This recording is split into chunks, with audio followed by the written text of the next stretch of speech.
Step aside, gentlemen. It's time for the women to take center stage. This week on Inside the Leaderboard, we'll dive into the big numbers behind the women's field at the 2022 NOBULL CrossFit Games.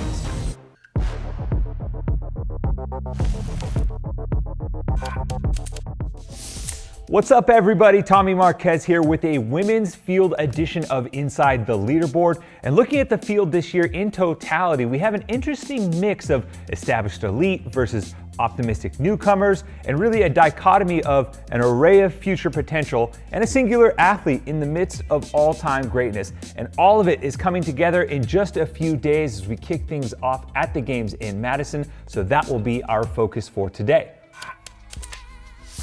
Which is why our first number is 22. That is the total number of athletes in the field that have had 0 individual games experience prior to last season.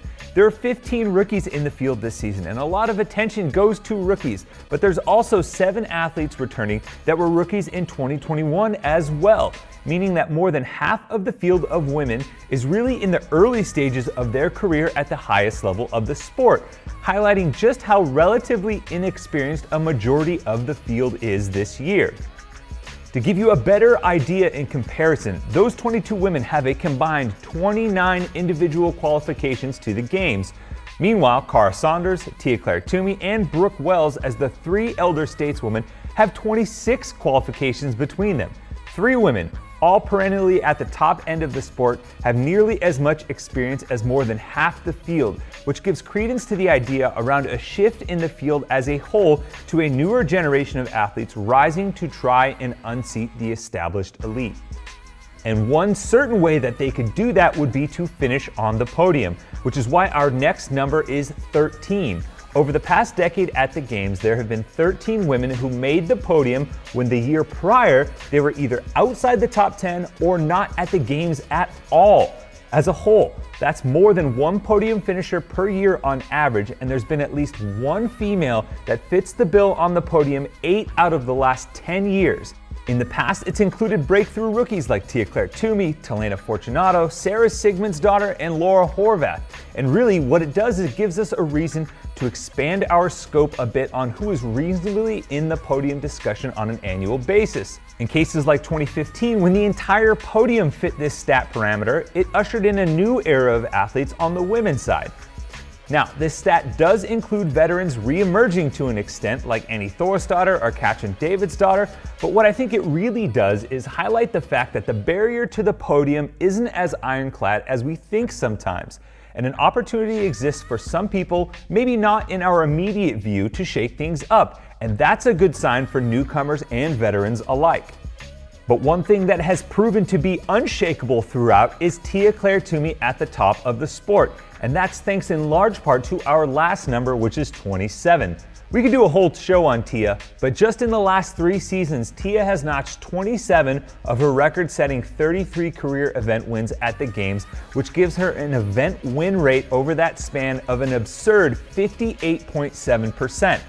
Remember, each one of those years ultimately had a different format at the Games, so whether it was a 129 athlete field in 2019, a multi-stage online and live format in 2020, or this new semifinals format, Tia was winning more than half of the events she took part in, including 9 last season, meaning on top of everything else, she was making her strengths even stronger to the tune of an insane number of 100-point performances. So let's hit depth on that stat, because in addition to Tia's impressive win percentage improvement, if we widen our focus out to include event finishes in the top 5, I think it further highlights how well Tia has rounded out her game across the board and how she's become essentially untouchable at the top. Tia's first 2 years at the Games started out well, with 30 and 40% of her finishes landing inside the top 5 respectively, and the result was a pair of silver medals. In 2017, that number improved again to just over 46% as Tia narrowly edged out Cara Saunders for her first title. In 2018 is when things started to take off, and over the next 2 seasons, her percentage of finishes in the top 5 would balloon to over 83% as she strung together title after title to put herself at the top of the women's division all time. Her percentage dipped a bit in 2020 because we had to exclude stage 2 of the games because a finish outside of the top 5 simply wasn't possible, otherwise this number would be higher. But it all came back around last season when Tia finished all but one of the 15 events inside the top 5 to blow every other year out of the water. And what's crazy is that the one finish for Tia outside of the top 5 was a 6th in event 5. Tia was just unstoppable last season, and now she's on the precipice of becoming the first athlete in history to win 6 consecutive CrossFit Games titles. The stakes at the Games are always massive, but with a new wave of athletes on the horizon and Tia on the verge of standing alone in history, to me, that just adds a little something extra to what's up for grabs this season at the Games for the women's field. That's going to do it for this edition of Inside the Leaderboard. I'm Tommy Marquez. Next stop, Madison.